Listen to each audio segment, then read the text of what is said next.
Boker Tov. Boker Tov, Rav. Shalom à tous et à toutes. Bezrat Hashem. Chanukah Sameach. Bezrat Hashem, beaucoup de lumière chez tout le monde, beaucoup de joie, beaucoup de délivrance dans tous les domaines.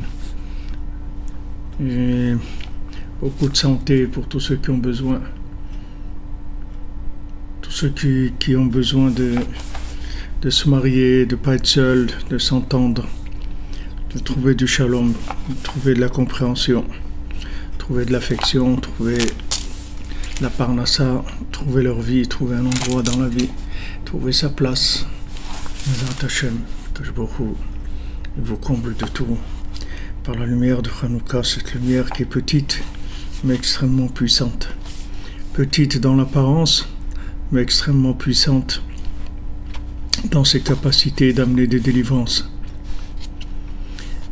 Alors, hier, on a commencé sur Chanukah,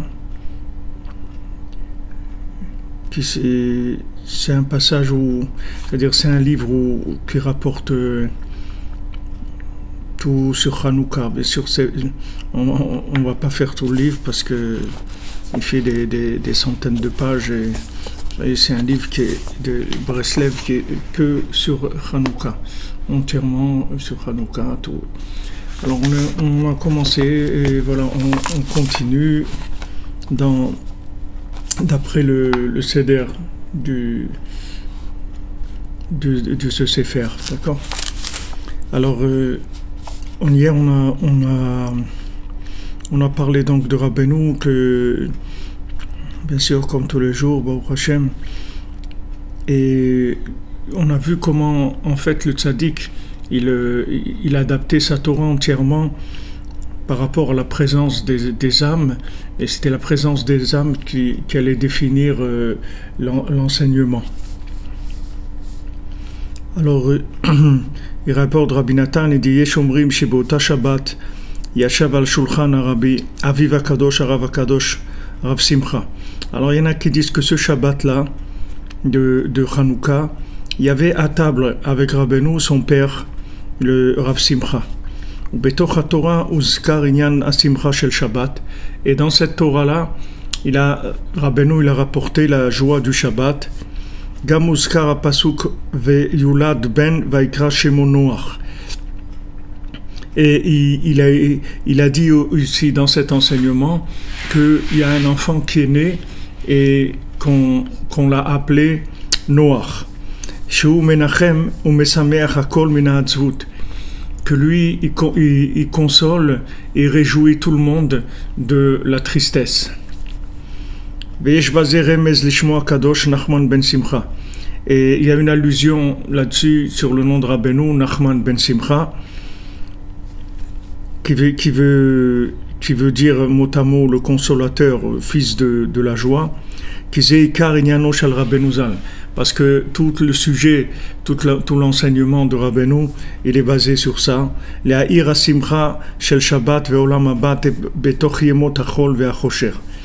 D'arriver à éclairer la joie du Shabbat, c'est-à-dire la joie du monde futur, dans les jours de la semaine, c'est-à-dire dans les jours de l'obscurité.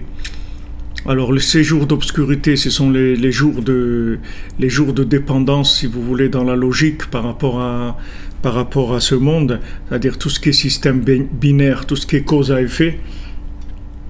Alors le tzaddik qui vient pour amener de la lumière et de la joie dans ces jours-là, qui sont des jours de dépendance, en fait, dépendance binaire, puisque quand on parle de cause à effet, on parle d'esclavage, puisque si vous pensez que telle chose dépend de telle chose, ça veut dire que c'est l'addiction, c'est-à-dire c'est l'addiction, c'est la dépendance, c'est l'esclavage. Pour être libre, il faut savoir que ce monde-là, en fait, il est dépendant que de l'autre monde. Si on veut pas, alors il a aussi son apparence logique et ses lois naturelles. Mais si on se connecte sur la lumière du Shabbat, c'est-à-dire la lumière du Olam Haba, la lumière de l'autre monde, et qu'on vit connecté à l'autre monde grâce à cette lumière-là de Hanouka, cette lumière du Tzadik, de Nachal Novea Mekor Chochma, ce Leadlik Ner Hanouka, ce Nachal, c'est-à-dire que c'est un fleuve qui descend de l'autre monde et qui va irriguer ce monde. Comment il est écrit dans la Torah, Venahar Yotse Mi'eden Leashkot et Tagan. Et il y a un fleuve qui sort du Éden pour arroser le jardin. Venia le Arbarashim. Et après, il devient quatre têtes, c'est-à-dire ce fleuve-là, il devient 4 têtes. Ces 4 têtes-là, c'est les 4 lettres du nom d'Hachem, du Shem Havaya. Mais avant que le Shem Havaya il rentre en action dans ce monde, il y a avant un fleuve qui sort du Éden pour arroser le jardin. C'est-à-dire qu'il y a un fleuve qui sort, et ce fleuve-là, il est que un. Et ce un-là, c'est Tzadik Yesod Olam. Ce qu'on appelle Tzadik Yesod Olam, c'est ça. Le Tzadik Yesod Olam, c'est la base du monde, c'est-à-dire c'est celui qui se trouve à l'endroit du pilier, c'est-à-dire pilier du monde. C'est-à-dire il se trouve à la base du fleuve avant que ce fleuve ne devienne quatre branches différentes. Alors le Shabbat, Mina Shamaim, dans un cours que j'ai fait pour les dames, alors il y a une dame qui m'a dit après, en fait, ce que vous avez dit là, c'est les 4 vérités, et c'est vraiment extraordinaire. Bon, on m'a parlé de... Alors après, je me suis dit, pourquoi on dit en français les 4 vérités? Pourquoi il n'y a que 4 vérités? Pourquoi on ne dit pas les 8 vérités, ou les 2 vérités, ou la vérité, ou les 15 vérités? Parce que les 4 vérités, c'est par rapport aux lettres du Shem Havaya. C'est-à-dire qu'il y a une vérité comme elle est conçue dans les mondes supérieurs, et qui est, si vous voulez, la vérité absolue dans l'infini, et il y a la vérité quand elle descend dans ce monde et qu'elle prend forme dans le relatif avec le Shem Havaya. C'est-à-dire que quand on dit Bayomahu Yeh Hashem Echad ou Shmo Echad, ce jour-là, Hashem sera un et son nom sera un. Son nom, c'est-à-dire qu'on va remonter et les 4 lettres du Shem Hashem, c'est-à-dire qui sont les 4 éléments qu'il y a sur terre, le feu, l'eau, l'air et la terre, et aussi les 4 règnes qui sont le règne humain et animal, végétal et minéral. C'est les 4 aussi points cardinaux. Sous ces éléments-là, les 4 saisons aussi. Les 4 saisons, c'est la même chose. Les 4 saisons, elles sont par rapport au Shem Havaya. Donc il y a un moment où tout va redevenir un. C'est-à-dire le but de cette lumière de Hanouka qui descend vers nous, de cette lumière qui est un, Béhémet, bien que Bezat Hashem ce soir on va allumer 2 et après 3 jusqu'à 8, mais en fait le 8 c'est la conscience du 1, c'est pas une multiplication, parce que le 8 il n'existe pas dans ce monde, puisque dans ce monde il n'y a que 7. Le 8 c'est l'autre monde, mais on part de 1 en bas et on remonte vers la racine qui est le 8. Mais au départ, on fait le 1 en bas, c'est-à-dire qu'on prend les 4, comme on dit, les 4 vérités, c'est-à-dire on prend la vérité sous tous ses angles, qui sont les 4 lettres du Shem Havaya, qui sont les 4 apparences du feu, de l'eau, de la terre, de l'air, et on arrive avec la Emouna à connecter ces éléments, sachant que même le feu et l'eau, qui sont des éléments apparemment très opposés, puisque un il détruit l'autre. S'il y a trop de feu, il n'y a plus d'eau. S'il y a trop d'eau, il n'y a plus de feu. Même ces éléments-là, il y a une façon de les associer où les deux ils vont pouvoir vivre ensemble sans se détruire. Il y a une harmonie dans ces éléments. Dans notre corps, ça se passe au niveau de la parole, puisque la parole elle est faite de chaleur et d'eau aussi. C'est-à-dire dans la parole, il y a en même temps de l'humidité, et en même temps du feu, il y a bien sûr de l'air, et il doit sûrement y avoir aussi la terre. Je ne sais pas comment ça se définit, mais en tout cas, ces trois éléments, tout le monde sait qu'ils y sont. Donc la parole, elle a cette force-là d'unir. C'est pour ça que, en fait, que quand on discute avec quelqu'un, on peut arriver à faire le shalom, on peut arriver à accorder, comme on dit, les violons, on peut mettre les gens d'accord, parce que du moment où on parle, alors il y a une fusion de ces éléments-là, du feu, de l'eau, de l'air, de la terre, ils fusionnent. Donc comme ils fusionnent, tout le monde arrive à s'identifier parce que, en fait, les désaccords, ce sont des désaccords dans des proportions par rapport à ces éléments-là. Quand vous avez, par exemple, Yehuda et Yosef qui s'affrontent, c'est-à-dire qu'ils ne sont pas d'accord, Takravuta, Malka et Malka, c'est-à-dire ces deux rois qui s'affrontent parce que ils ne sont pas d'accord sur la façon de voir le service divin sur terre.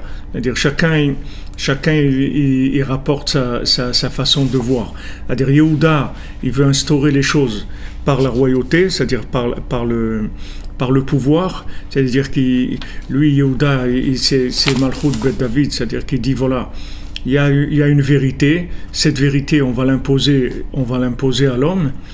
Et Yosef, il dit non, tu ne peux pas imposer la vérité à l'homme, il faut que tu trouves les moyens de le rendre d'accord avec toi, puisque En Melech Bloam, il n'y a pas de roi sans peuple. Vous voyez ce qui se passe aujourd'hui, les gilets jaunes, les gens. Qu'est-ce qui les enrage le plus? C'est que comme il y a un président qui est jeune et qui est inexpérimenté aussi, il est peut-être très doué, très intelligent, il a appris beaucoup de choses, mais dans le rapport avec le peuple, il ne sait pas ce que c'est. C'est normal, il n'a pas d'enfant, il n'a jamais eu d'enfant, il ne peut pas savoir qu'est-ce que c'est de descendre et de se construire à travers quelqu'un d'autre qu'on peut aimer plus que soi-même. Il ne peut pas savoir ce que ça veut dire. Donc il tient ses positions très fort, et s'il ne lâche pas, alors ça va craquer. Parce que un roi, il n'est roi que par l'accord du peuple. Donc ça, c'est le principe de Mashiach ben David.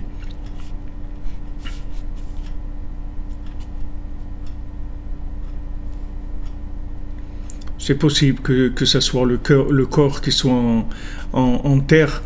D'ailleurs, c'est vrai, c'est ce que vous dites. Que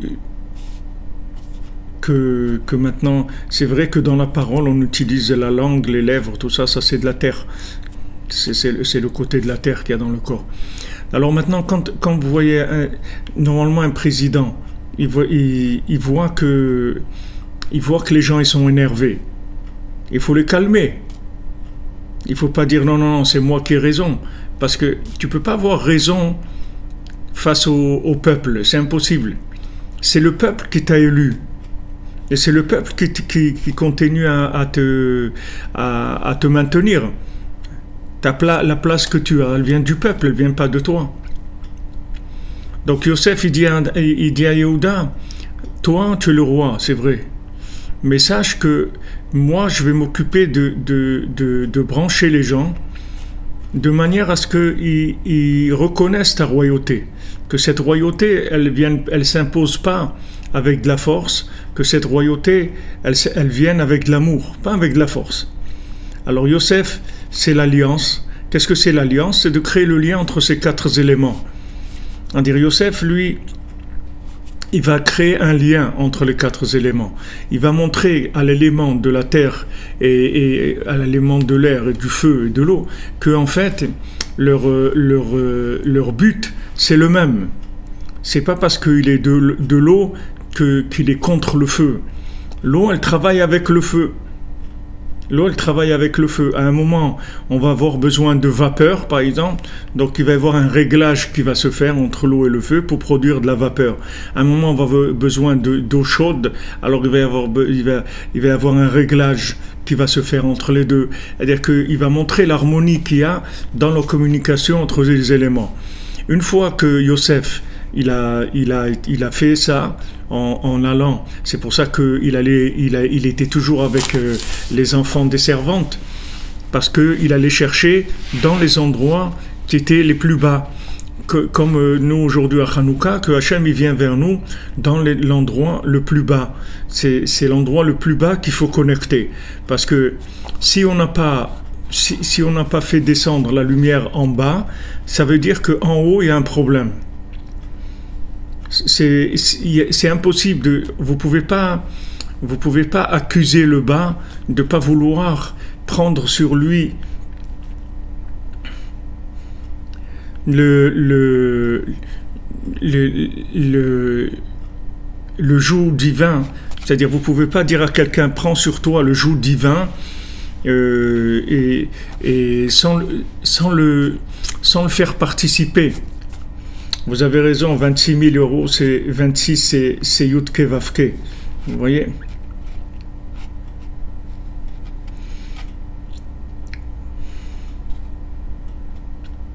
Chaque élément, il peut étouffer l'autre et il peut donner l'autre la possibilité d'exister, de se développer. Ce qu'il faut comprendre, c'est que, en fait, le fait qu'on soit opposés, c'est pour nous enrichir mutuellement.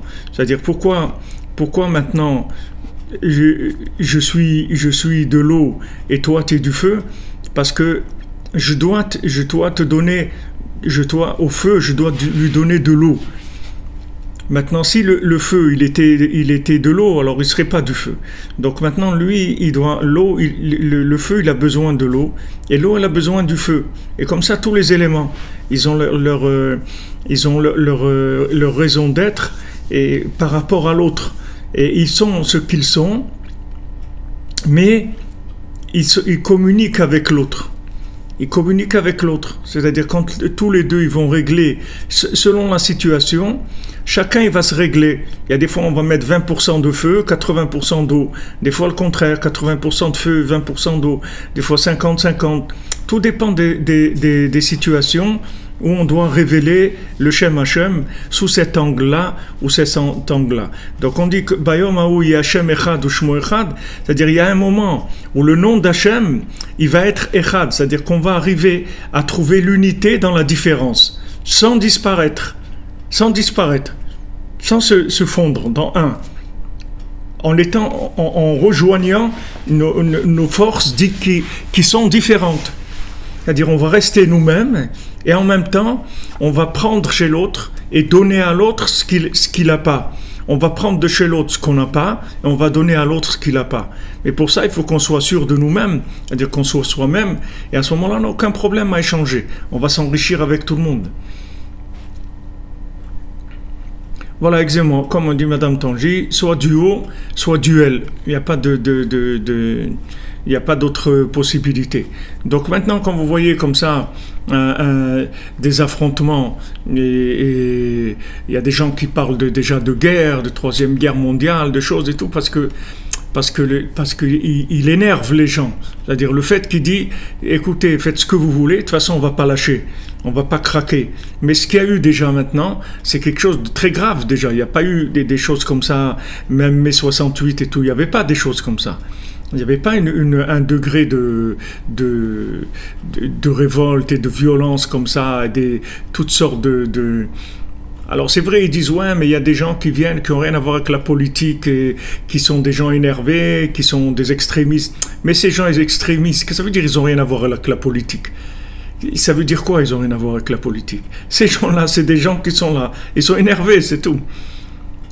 Et ça veut dire qu'ils n'ont rien à voir avec la politique. Pourquoi il faut avoir des idées, que des idées pour être dans la politique? Il y a des gens qui sont enragés, c'est pas que énervés. Ils sont enragés de leur vie qui sert à rien, qui mine à rien, et comme a dit Madame et Cédric, et que des gens qui gagnent 900 € par mois. qui arrivent pas, ils ont 5 gosses, et ils gagnent 900 € par mois. Comment vous voulez qu'ils soient pas énervés, qu'ils soient pas enragés? Et des gens, ils sont enragés. C'est aussi de la politique. Je veux dire, c'est pas de la politique. C'est sûr que c'est de la politique. C'est des gens qui sont, leur politique, c'est qu'ils sont enragés, c'est tout. Donc, quand ils disent, ouais, il y a des éléments extrémistes qui se mêlent, mais c'est qui ces éléments extrémistes? Ils sont là, c'est le peuple. C'est le peuple qui est à l'extrême des nerfs, c'est tout. Et au lieu de les calmer, de mettre de l'eau, ils mettent du feu. Comme on dit, il ajoute de l'huile sur le feu. C'est pas de l'huile qu'il faut mettre, c'est de l'eau. Il faut dire, il faut baisser la tête. Qu'est-ce que c'est un roi? C'est quelqu'un qui sait baisser la tête. C'est pas quelqu'un qui sait lever la tête. C'est qui lève la tête, c'est un dictateur, c'est pas un roi.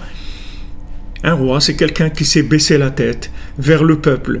Qu'est-ce que c'est un parent? C'est quelqu'un qui sait baisser sa tête vers ses enfants et qui sait descendre au niveau de l'enfant. Que l'enfant, il a l'impression que son père et sa mère, c'est des enfants comme lui. Qu'ils savent exactement qu'est-ce que c'est un enfant. Il faut qu'il sente qu'il a des amis, qu'il aime. Ses parents, c'est des amis aussi, qui le comprennent, qui savent jouer avec lui, qui sont patients avec lui, qui le comprennent, etc. Donc le roi, il faut qu'il descende vers le peuple. S'il ne descend pas vers le peuple, c'est pas un roi. C'est un dictateur. Et un dictateur, il n'en a pas pour longtemps. N'importe quel dictateur du monde, vous voyez dans l'histoire, regardez comment ils ont fini. Le roi, il doit descendre vers le peuple. Donc maintenant, Hachem, il descend vers le monde avec le Shem Havaya. Maintenant, nous, comment on doit s'arranger, c'est que toutes les parties du Shem Havaya, puisque maintenant il y a le Shem Havaya dans le monde, alors chacun, on a une tendance. Il y a des gens qui ont tendance au feu, il y a des gens qui ont tendance à l'eau, d'autres à la terre, d'autres au vent, à l'air. Rabbeinu rapporte ça dans les Kotémorin. Le feu, c'est les nerfs, l'eau, c'est les plaisirs, la terre, c'est la tristesse, l'air, c'est la parole. Tous ces éléments-là, il faut qu'ils se travaillent ensemble. Quand ces éléments ils travaillent ensemble, ça s'appelle Shmo Echad. Le nom d'Hachem, il est qu'une seule chose. Puisqu'on a réglé nos différences, le jour où on a compris qu'on est là pour échanger et pas pour être en duel. On est là pour échanger, pour être en duo ou en tertio ou en quadro. On est là pour être tous, pour amener un élément qui nous est unique à nous, puisque celui qui a la terre, qui a la tendance à la terre, il va calmer le feu, il va amener au feu la patience. Et lui, dans son côté négatif, il est dans la tristesse et dans la dépression, mais dans son côté positif, il va calmer le feu, il va dire doucement.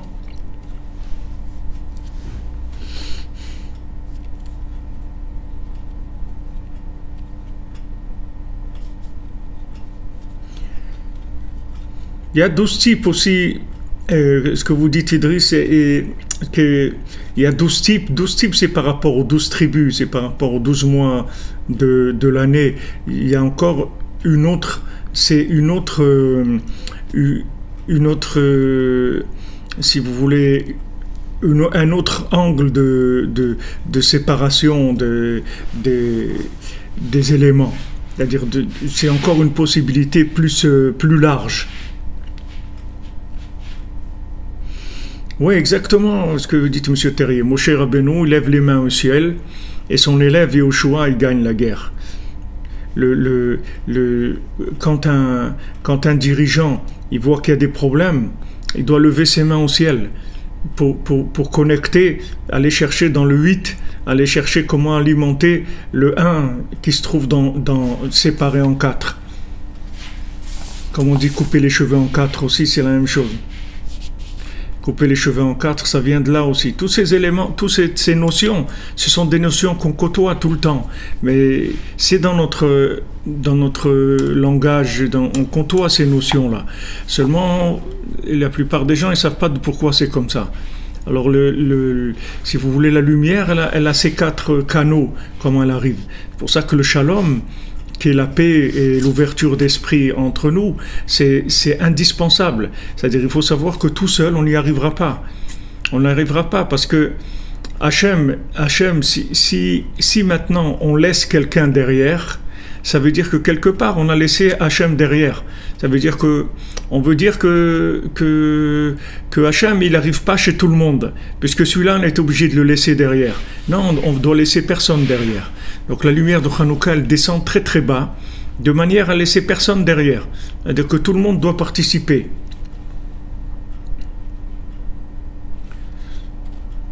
C'est vrai si la force d'Hachem, elle est avec le peuple. Et Hachem, il dit à Moshe Rabbeinu, vous voyez Moshe Rabbeinu, il a eu des problèmes beaucoup plus que Macron. Beaucoup plus. Macron, c'est de la rigolade. Moshe Rabbeinu, il a eu beaucoup de problèmes avec le peuple. Pourtant, quand à un moment, il a parlé un peu durement sur le peuple à Hachem, Hachem lui a dit, attention, Kloum natati lecha gdoula ela bishvil Israël. Sache que toute la grandeur que je t'ai donnée, c'est uniquement pour servir le peuple, c'est tout. Tu n'as aucune grandeur, sache-le. Que ta grandeur, c'est ta capacité de servir le peuple. Voilà la conscience d'un dirigeant. Voilà la conscience d'un roi. Un roi, c'est quelqu'un qui doit se considérer comme investi d'une inspiration divine, d'une protection divine, mais que pour servir le peuple, que pour redistribuer, c'est tout. C'est pas pour lui, parce que lui, il n'a rien de plus que les autres. Seulement, Hachem, il le fait ce qu'il est, parce que c'est quelqu'un qui va servir le peuple. Donc, comme il va servir le peuple, Hachem lui donne des outils. On est loin de ça, ce que vous dites, diffusion de la Torah, avec la politique actuelle, mais sachez que quand on est loin de quelque chose, c'est comme ça qu'on se rapproche le plus de la chose. Parce que quand on est au milieu, alors ça comme on dit, les choses, c'est gris, c'est ni blanc ni noir. Mais plus on s'approche du blanc et du noir, et plus on va être obligé d'arriver à la vérité. Parce que les extrêmes, ils nous rapprochent de la vérité. Les extrêmes, ils nous obligent à aller chercher la vérité, plus profondément. Regardez quand même, c'est extraordinaire que moi je suis en admiration devant des gens qui sont capables de descendre dans la rue et de manifester. Moi j'admire ça. Moi j'admire. Alvaï qu'en Israël les gens ils puissent faire ça. En Israël il n'y a personne qui sort dans la rue. Des fois il y a des manifestations, mais c'est pas comme ça tout le peuple et des gens qui descendent par dizaines de milliers. C'est quelque chose d'extraordinaire. Que le peuple arrive à manifester son mécontentement et sa rage, ça veut dire qu'il y a de l'espoir. Il y a de la vie, il y a de l'espoir, il y a une réaction, il y a quelque chose. S'il n'y a personne qui réagit, c'est terrible. Mais là, cette réaction-là, ça montre qu'il y a une recherche d'une solution. C'est-à-dire que les gens, ils croient dans une solution. Ils croient dans la vie. Celui qui ne croit pas, il ne va pas se révolter. Il continue avec son cannabis et c'est tout. Il dit après moi le déluge, débrouillez-vous, c'est tout. Mais celui qui sort dans la rue, il croit au changement, il croit dans la vie. Il croit que ça peut être différent, mais ça c'est extraordinaire. C'est extraordinaire. Bien sûr, en Eretz, c'est gris. En Eretz, il n'y a pas plus gris qu'en Eretz. C'est le grisou, c'est la grisaille. Bien sûr, c'est très très difficile. En Israël, c'est très difficile. La politique, c'est un monde très très difficile. Et c'est le pays au monde où il y a plus de partis politiques. C'est très très difficile. Il n'y a pas cette notion du peuple uni. Il y a le peuple uni quand, Chas Shalom, il y a des dangers, des guerres ou des choses. Mais politiquement, il n'y a pas ça du tout. Il n'y a pas ce principe-là des gens qui descendent dans la rue, manifester, qui bloquent le pays pour obtenir quelque chose. Il n'y a pas cette notion-là. Mais en France, c'est quelque chose d'extraordinaire. C'est-à-dire de voir ça.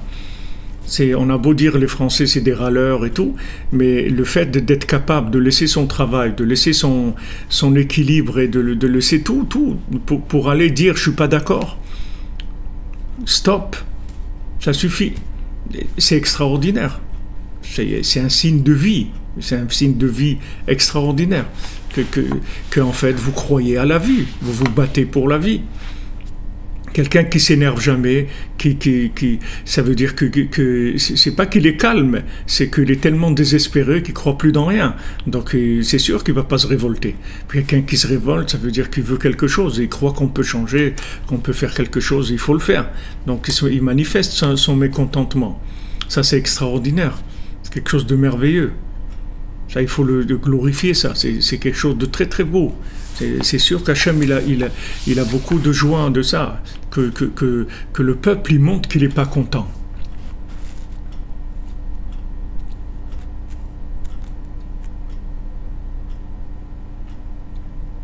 Non, si vous voulez, ouais, ça s'appelle la démocratie, exactement. Dans le ciel, c'est vrai, en Israël, il n'y a pas de grisaille, mais sur la terre, il faut qu'il n'y ait pas de grisaille. Il faut sur la terre que les gens ils comprennent qu'ils ont le droit de vivre, ils ont le droit de vivre comme ils ont envie, et qu'ils soient béchalom entre eux, que les gens ils s'aiment, et qu'ils se tiennent les coudes. On a besoin de ça. Donc, on voit ici que quand Rabbeinu il parle ici de joie, et de lumière du monde futur, en fait c'est ça, c'est-à-dire que la lumière du monde futur, c'est la conscience de l'infini qui descend vers nous, d'accord? Maintenant, quand est-ce que cette conscience de l'infini, elle se traduit en joie? C'est quand on arrive à communiquer entre les éléments qui sont apparemment différents. C'est-à-dire que apparemment le feu, l'eau, l'air et la terre, ils sont différents, mais si maintenant on a la émouna que en fait on veut tous la même chose, seulement notre façon de le vivre est différente, alors au lieu de se battre les uns contre les autres, on va s'enrichir les uns par rapport aux autres. On va échanger l'un par rapport à l'autre. On va s'asseoir, on va discuter et on va échanger au lieu de se battre. Au lieu de se battre et de vouloir imposer sa façon de voir. On ne va pas imposer, on va échanger. C'est-à-dire que je sais que toi, tu as quelque chose que moi je n'ai pas. Et donc, toi et moi, j'ai quelque chose que toi tu n'as pas. Donc on va échanger. Alors quand on échange, c'est la joie. Ça, c'est la joie. C'est-à-dire la joie, elle vient du fait que les éléments sont liés entre eux. C'est ça qui donne la joie. Parce qu'une fois que les éléments se lient entre eux, il y a une sérénité intérieure, quelque chose à l'intérieur d'extraordinaire qui se passe. Vous voyez, comme des fois quand vous avez été en désaccord avec quelqu'un, puis après vous faites le shalom, et vous comprenez que Béhémet, lui, il avait raison, et vous aviez raison. Et c'est juste, il fallait juste accorder les violons pour que ça donne quelque chose d'extraordinaire. Prenez comme un orchestre.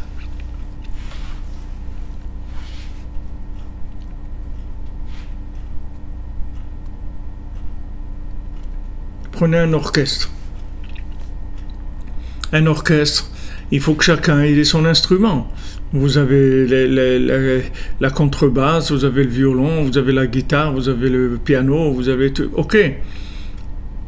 Chacun il joue de son instrument. Il n'est pas question d'avoir tous le même instrument. Sinon, c'est plus un orchestre.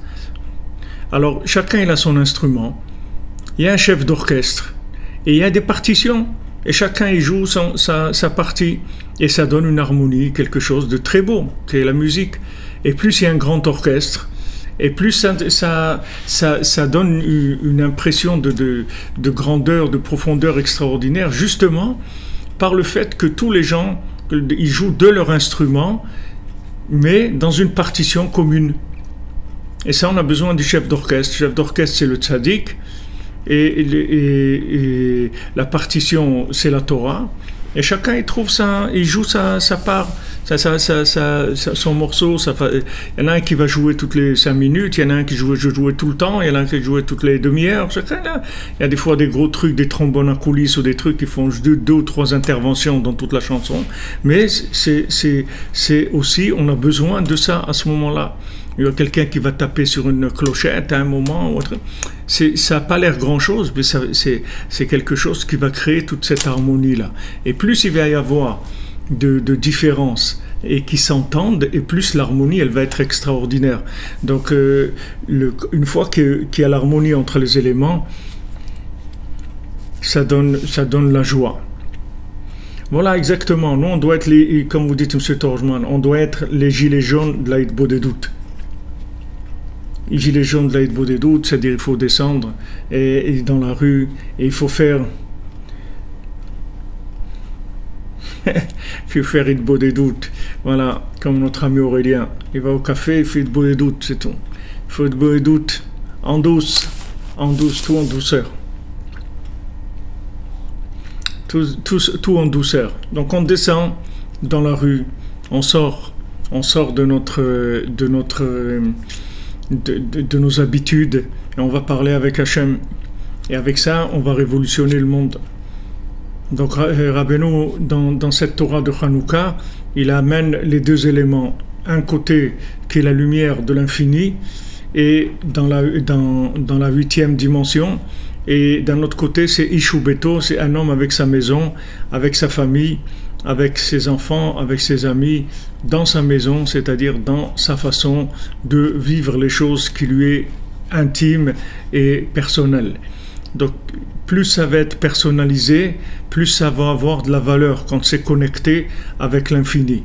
Mais bien sûr, plus on personnalise et plus on a tendance à se séparer de tout le reste. Il faut faire attention parce que dans le côté personnalisé, alors on risque la dispute, et dans le côté de la 8e dimension, on risque la planante, c'est-à-dire d'être déconnecté de la réalité. En fait, on a besoin des deux. On a besoin de la 8e dimension, on a besoin de la lumière du monde futur, mais on en a besoin dans la réalité de ce monde, c'est-à-dire on la vit dans une réalité de ce monde. On la fait rentrer dans une réalité qui est très personnalisée, très propre à soi-même, très spécifique à chaque individu. Et une fois qu'on a compris ça, alors on est béchalom avec les gens. On n'a pas de nerfs sur les gens, on n'est pas énervé sur les gens. On n'est pas énervé sur des gens qui ne pensent pas comme moi. Ils ne pensent pas comme moi, mais heureusement qu'ils ne pensent pas comme moi. Si tout le monde pense la même chose, qu'est-ce qu'on va faire? On n'a plus rien à faire. Heureusement qu'il ne pense pas comme moi. Heureusement qu'il a sa façon de voir les choses. Parce qu'il va m'enrichir. Il va m'enrichir. Si on se trouve dans une forêt et chacun il est dans un endroit, alors il va communiquer avec l'autre, il va lui dire voilà ce que je vois ici où je suis, et toi qu'est-ce que tu vois? Il dit ben moi là je vois ça et ça. Alors on va s'enrichir, mais si on est tous les deux à côté l'un de l'autre, qu'est-ce qu'on en est comme un duplicata? À quoi ça sert? 2 fois le même avis, ça ne nous sert à rien. Nous, on a besoin de quelqu'un qui se trouve ailleurs, mais qui soit béchalom, qui communique, qui nous transmette ce qu'il voit. Et nous, on va transmettre ce qu'on voit. Et c'est comme ça qu'Hachem va régner dans le monde. On est obligé d'aller vers le dialogue et le shalom. Il n'y aura pas d'autre possibilité. On n'avance que vers ça. Même si Poutine il fait les gros yeux, ou la Chine, ou Trump, ou l'Iran, les gens ils seront obligés d'aller vers la communication, ils n'auront pas le choix. Et vous verrez, même en France, même Macron, il sera obligé de baisser la tête et d'aller vers le peuple. Il ne peut pas faire autrement. C'est impossible, il n'y a pas d'autre façon d'agir. Là, il fait un peu comme ça, les trucs, mais s'il a des bons conseillers, je pense que son meilleur conseiller, c'est sa femme, qui va le calmer, c'est tout. Elle va lui dire, tu te calmes, c'est tout. Tu te calmes. Elle a quelques années de plus que lui. Elle a eu des enfants aussi. Elle peut le calmer. Elle dit, tu te calmes, c'est tout. Tu baisses le prix de l'essence. Tu leur donnes ce qu'ils veulent, c'est tout. Qu'est-ce qu'ils demandent? Ils ne demandent pas grand-chose. Ils ne t'ont pas demandé une augmentation de 2 000 € par mois. Ils te demandent qu'ils ont manifesté par rapport à certaines choses qui les dérangent. Donne-leur, c'est tout. Donne-leur ça. Et on avance, c'est tout. On ne va pas rester bloqué. Tu vas détruire tout le pays parce que tu veux tenir sur tes positions. Il y a un moment, il faut reconnaître que ça ne passe pas. Même la Torah, quand elle demande quelque chose, elle vérifie d'abord l'accord des gens par rapport à ça. C'est-à-dire que, vous savez que quand la Torah, elle propose une halakha, elle propose un comportement. Si maintenant, la plupart des gens, ils ne peuvent pas faire cette chose-là, alors la Torah, elle l'annule. Même si la Torah, elle a demandé de faire quelque chose. Mais si on voit que le rov du tzibour, le rov de la communauté, ne peut pas faire cette chose-là, la Torah, elle recule. Elle dit, ok, si la plupart des gens ne peuvent pas faire, alors il n'y a pas de...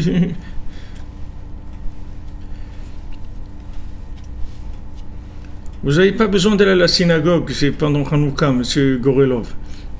Comme vous êtes, vous allumez une bougie chez vous pour diffuser la lumière de la paix et de l'amour entre les gens sur terre, c'est tout.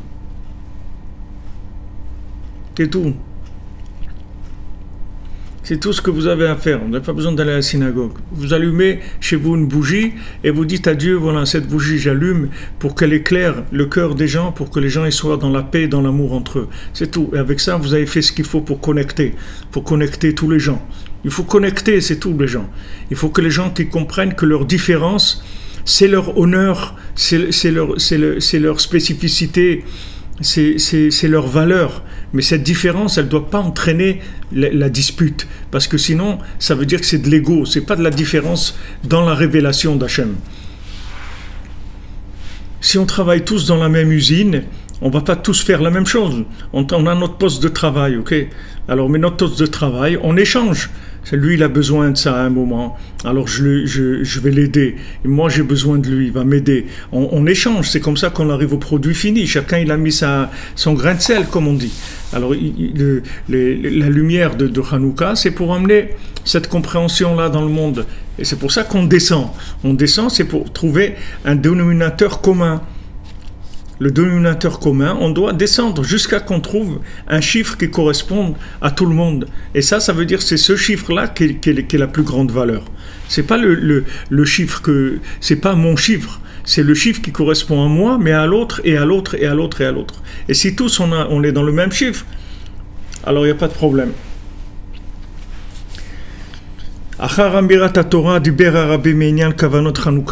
Donc après que le Rebbe il a dit cette Torah là, il a parlé des kavanot de Hanouka, c'est-à-dire des notions profondes qui sont dans l'allumage des bougies de Hanouka. Et il a mentionné les formules du Shem Havaya qu'il y a dans chaque soir quand on allume les bougies. Aolim begematria emet. Et maintenant, toutes ces kavanotes là, c'est-à-dire toutes ces pensées profondes qu'il y a sur l'allumage des bougies, leur valeur numérique, c'est emet, c'est la vérité.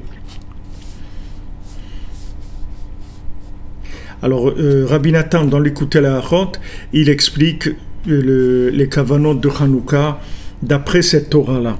Donc, je ne sais pas si on arrivera là, mais peut-être qu'on va le faire Bezrat Hashem jeudi soir, sur l'Écouter la Hachot qui parle de kavanot de Hanouka d'après cette Torah. באותה שבת ציווה רבנו ז"ל על השולחן לזמר מזמור שיר המעלות לדוד לולא השם שהיה לנו. Ce Shabbat-là, le Rebbe il a dit à table de chanter le chant de Teilim, de dire ce psaume-là, de Shir HaMa'alot le David, Lulei Hashem she'aya lanu. Alors Shir HaMa'alot le David, c'est un chant de David.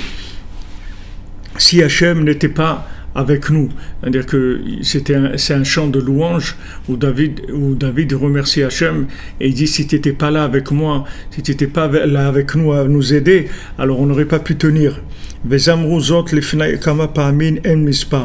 Et ils ont les chassidim, ils ont chanté ce psaume-là devant le Rebbe en mispar, beaucoup de fois.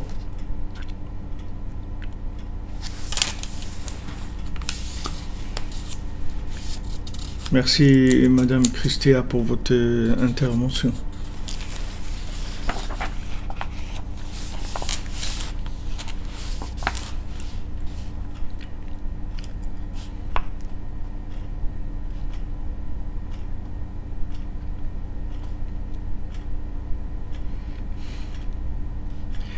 Alors avant Hanouka, ils se sont tenus devant lui Rabbi Nathan et Rabbi Naftali. Et Rabbi Yoske c'était un khatan de Rabbeinu, c'est-à-dire qu'il était marié avec la fille de Rabbeinu.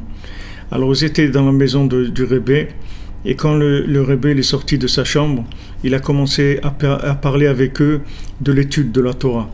Veitpaer be'atzmo, et il s'est glorifié, il leur a dit Sheu yechol leharot lelamdam al gadol. Lui il peut enseigner et montrer au plus grand érudit Beyoter, le plus grand érudit qui est, She'eno Yodea Adain Lilmod, il peut lui montrer qu'il ne sait pas encore étudier. Ou le Hefer le Katan Bemala, et aussi le contraire, à celui qui a un petit niveau, Ani Yechol Leharot Shehu Karov la Torah, je peux lui montrer qu'il est proche de la Torah. Vechar Diber Imam, et comme ça il a parlé avec eux, jusqu'à quand il a révélé la Torah 68 dans le deuxième tome du côté Moharan. Je vais vous chercher le psaume Blinder tout à l'heure. Shamevoir Inyan Tzadik Hagadol. Donc là-bas, Rabbeinu il parle du tzaddik, du grand tzaddik, sheikar shlemuto ou kasher ou yechol liyot lemala ou le mata. C'est-à-dire, quelle est la grandeur du tzaddik?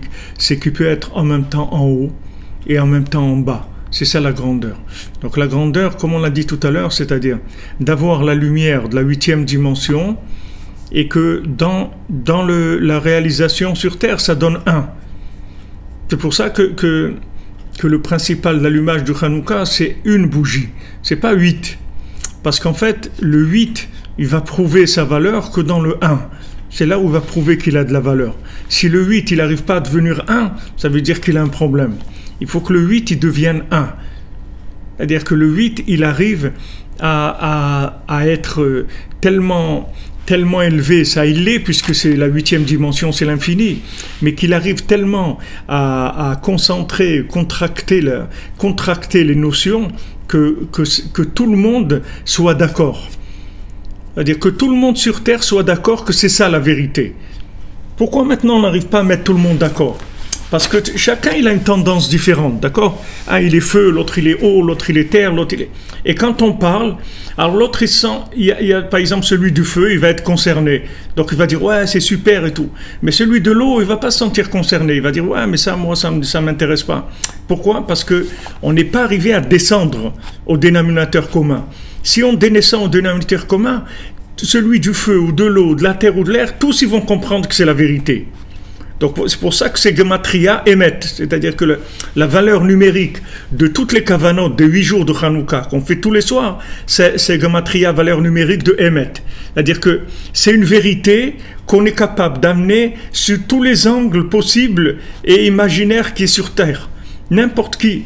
Vous prenez un clochard, vous prenez un musicien, vous prenez un politicien, vous prenez un martien, vous prenez n'importe qui, et vous arrivez à lui parler d'Hachem et qui voit que c'est la vérité. Alors ça veut dire que la 8e dimension, elle est descendue dans Echad. Voilà, exactement. L'unité dans la diversité, exactement. L'unité dans la diversité, c'est-à-dire que on reste différent et on est un. Mais en étant différent, pas qu'on devient tous pareils. On reste dans notre diversité, c'est-à-dire qu'on ne change pas notre façon de voir les choses, mais on n'est pas opposé, on échange. On sait que ma vérité, elle est vraie, c'est-à-dire ma façon de voir est vraie, et la façon de voir de l'autre aussi, elle est vraie, et on échange. Donc on ramène vers Echad. Donc c'est pour ça qu'il dit que la grandeur du tzaddik, c'est qu'il est en haut et en bas. C'est-à-dire il va prendre maintenant le plus grand érudit. Il va lui montrer au plus grand érudit qu'il ne sait pas étudier. Pourquoi il fait ça? Pourquoi le tzaddik il fait ça? Le tzaddik il veut embêter le grand érudit. Il ne veut pas l'embêter. Il veut lui enlever le côté qui risque de se déconnecter de celui qui croit qu'il ne sait pas étudier.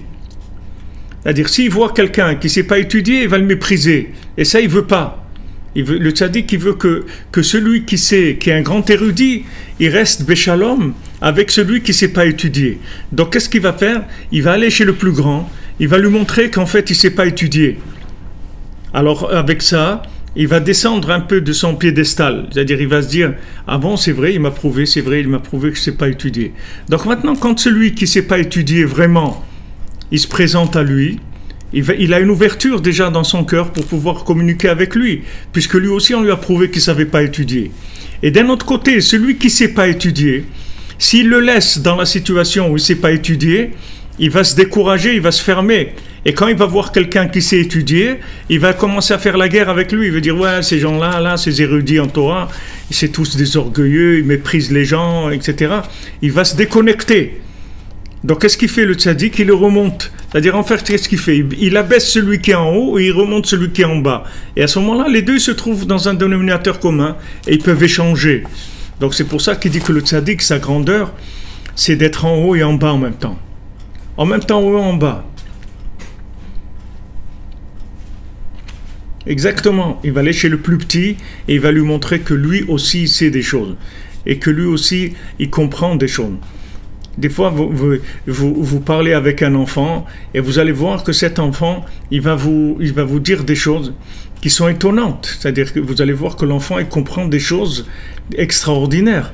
Et c'est un enfant, mais il comprend des choses extraordinaires. Il vit des choses, il ressent des choses extraordinaires. Et pourtant, c'est un enfant. C'est pas parce que c'est un enfant qu'il est bête. Je crois parce qu'il est un enfant, il est bête, il sait rien. Pas du tout. Un enfant, il a une sensibilité, il a l'intelligence, il a tout. Seulement, il faut lui ouvrir, c'est tout. Il faut lui dire, voilà.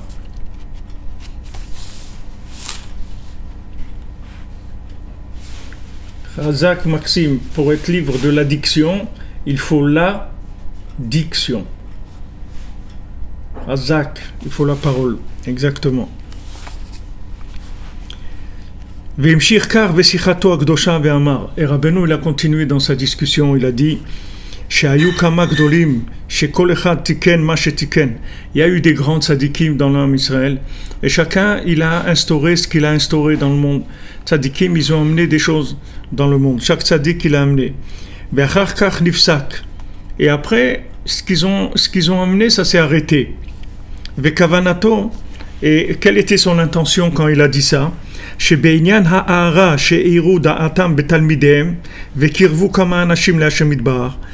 que quand ils ont emmené leur lumière dans leur lumière, ces tzadikim là, c'est-à-dire leur conscience dans leurs élèves, et qu'ils ont rapproché plusieurs personnes d'Hachem, après leur lumière s'est arrêtée.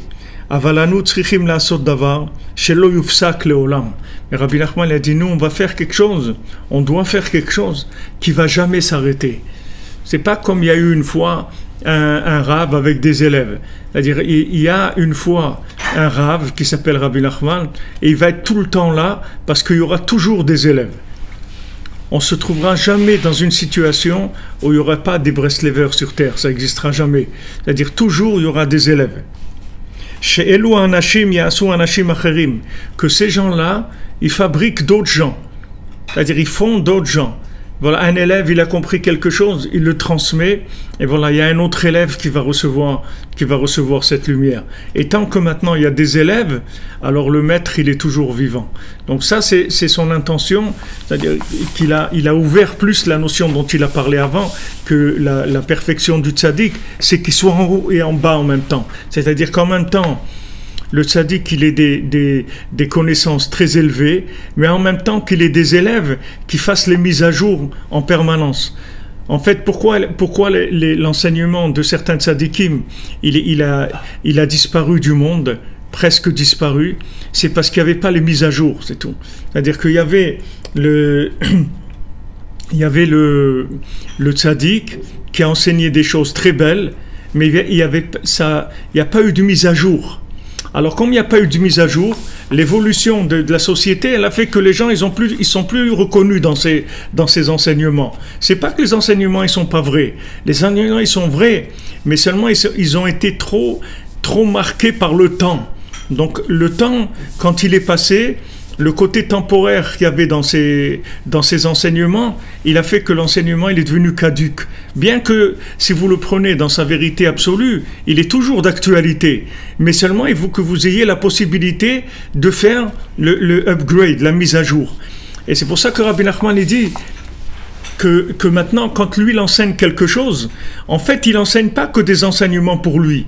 Il enseigne aussi que pour tous les autres enseignements. C'est-à-dire qu'une fois que vous avez la mise à jour, après vous pouvez aller dans tous les enseignements, vous allez voir que tous les enseignements, ils sont actualisés.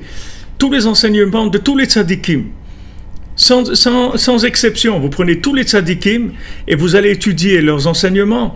Aux yeux des enseignements de Rabbi Nachman, vous allez voir que leurs enseignements ils sont d'actualité, de tous les tzadikim. Mais il faut la mise à jour. C'est comme si vous avez le Windows et tous les programmes. C'est-à-dire que quand vous faites la mise à jour du système d'exploitation, après tous les programmes, ils se remettent à jour par rapport au système d'exploitation. Donc, quand Rabbi Nachman il enseigne quelque chose, il dit voilà, moi j'enseigne quelque chose, mais sachez que ce que je vous enseigne, ça va vous permettre la mise à jour dans tout ce que vous allez étudier après. Que vous étudiez de la Torah, ou de la Mishnah, ou du Talmud, ou du Zohar, ou de la Kabbalah, ou de la Chassidut, tout ce que vous voulez, ce que vous allez étudier, vous allez voir que l'étude, elle va prendre un sens actuel. Et c'est ça le principal. C'est-à-dire que le tzaddik, il est en haut et il est en bas en même temps. C'est-à-dire qu'il n'a pas lâché le côté actuel. Il faut que la Torah, elle vous parle tout le temps. Si à un moment, vous devez faire un effort de vous, comment on appelle ça, de vous dénaturer pour être dans la Torah, alors il y a un problème. Parce que la Torah, elle est absolument adaptée à la vie de l'individu. Seulement, il faut la mise à jour. Il faut la mise à jour, c'est-à-dire il faut traduire tout le temps la notion dans les outils qui sont actuels. D'ailleurs, c'est ce qu'on a vu hier quand on a raconté on a raconté l'histoire du premier soir de l'invité.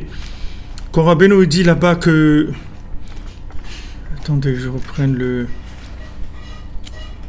quand Rabbeinu il parle du premier soir de Hanouka, que l'invité il rentre chez le Balabait, chez le monsieur qui est chez lui, alors il dit là-bas que il a vu des récipients, et que dans ces récipients, il y avait des lettres. Et ces lettres-là, c'était des outils avec lesquels on pouvait fabriquer ces récipients. Donc il dit qu'il avait très envie d'étudier ce livre.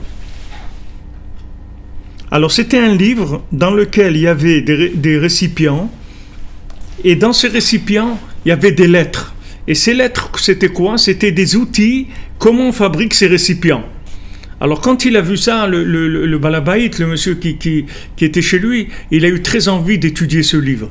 Alors en fait, ce livre-là, on peut dire, hein, c'est une interprétation, c'est comme on dit, sans garantie du gouvernement, c'est une interprétation. Dans le récipient, il y avait les outils, comment on fabrique ce récipient. C'est-à-dire que maintenant, le récipient, c'est bien, mais ce récipient, il va s'abîmer à un moment. Je vais devoir le refaire, l'arranger, le retaper, le remettre en forme. Comment je vais faire? J'ai besoin qu'on me dise comment on fait ce récipient-là. Alors, tous les tzadikim, ils ont enseigné, tous les tzadikim, ils ont amené de la Torah dans le monde.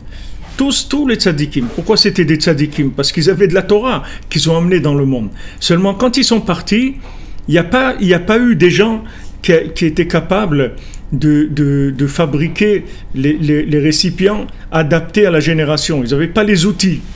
Donc Rabbi Nachman, il est venu, avec le Likutei Moharan, il est venu amener les outils qui vont servir à fabriquer tous les récipients. C'est-à-dire qu'une fois que vous avez les clés, c'est pour ça que Rabbi Nachman dit que tous ces enseignements sont des clés.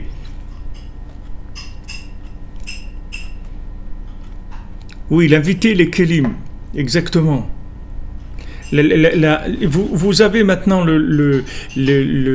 l'enseignement de n'importe quel maître qui a eu, de n'importe quel tzaddik. Et maintenant, avec les clés que Rabbi Nachman y donne, vous avez l'interprétation actualisée de toute la Torah qui a pu être dite dans le monde. Donc après, vous pouvez étudier absolument tout ce que vous voulez. selon votre degré de compréhension des clés. C'est-à-dire combien vous avez intégré ces clés-là. Du moment où vous avez intégré ces clés, elles vont vous permettre, c'est comme des passe-partout, si vous voulez, ça va vous ouvrir toutes les portes. Et à ce moment-là, tous les tzadikim, ils vont vous remercier. Parce que, en fait, l'enseignement de ces tzadikim-là, il est extraordinaire, mais seulement comme il n'y a pas eu de mise à jour, c'est inutilisable. C'est inutilisable, il n'y a pas de mise à jour, donc on ne comprend pas de quoi il parle. Avec ces clés, vous allez mettre à jour cet enseignement et ça va permettre d'enrichir énormément les connaissances. Avec des enseignements qui sont mis à jour, c'est extraordinaire. Donc Rabbeinu, il a dit voilà, nous, on va faire quelque chose qui ne va jamais s'arrêter. Chez Elu Anashim, Yasu Anashim Acherim, que ces gens-là, ils vont faire eux-mêmes d'autres gens, c'est-à-dire ils vont faire d'autres élèves, Vem Yasu Od Anashim, et ces élèves, ils vont faire encore des élèves, Veken Le Olam, et comme ça, pour l'éternité, c'est-à-dire il y aura toujours des élèves qui sauront traduire l'enseignement dans les notions actuelles, de manière à sensibiliser les gens dans leur langage.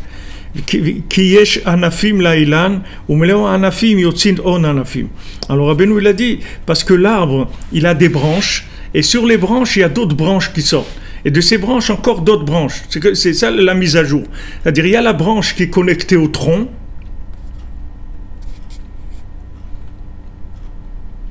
Exactement, le mot-clé, tout le temps avoir le mot-clé. C'est-à-dire qu'il y a maintenant une branche qui est directement connectée au tronc.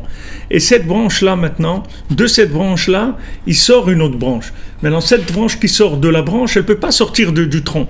Elle est trop loin. Il est passé trop de temps pour que émotionnellement, c'est-à-dire sensiblement, imaginairement, il y a un lien avec ça.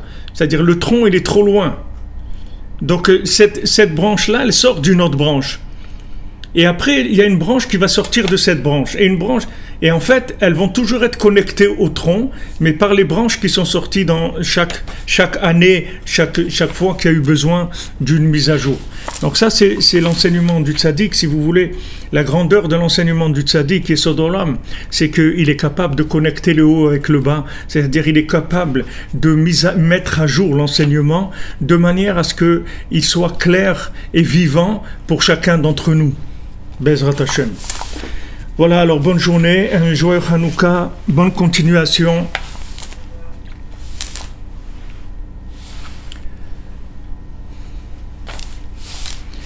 Be'atzlacha, que des bonnes nouvelles pour tout le monde. Et ceux qui veulent participer avec nous pour ce soir pour l'allumage des 2 bougies, alors on sera Bezrat Hashem au rendez-vous entre 5 et 6 heures. Bezrat Hashem, heure de Douman, heure de Jérusalem. Merci d'être là. Voilà, comme vous avez dit, une nouvelle frima, ne pas aller par 4 chemins, exactement. Prendre le chemin Echad. Moi je prie les Nusar Ashkenaz, Bonne journée. Hanouka Sameach.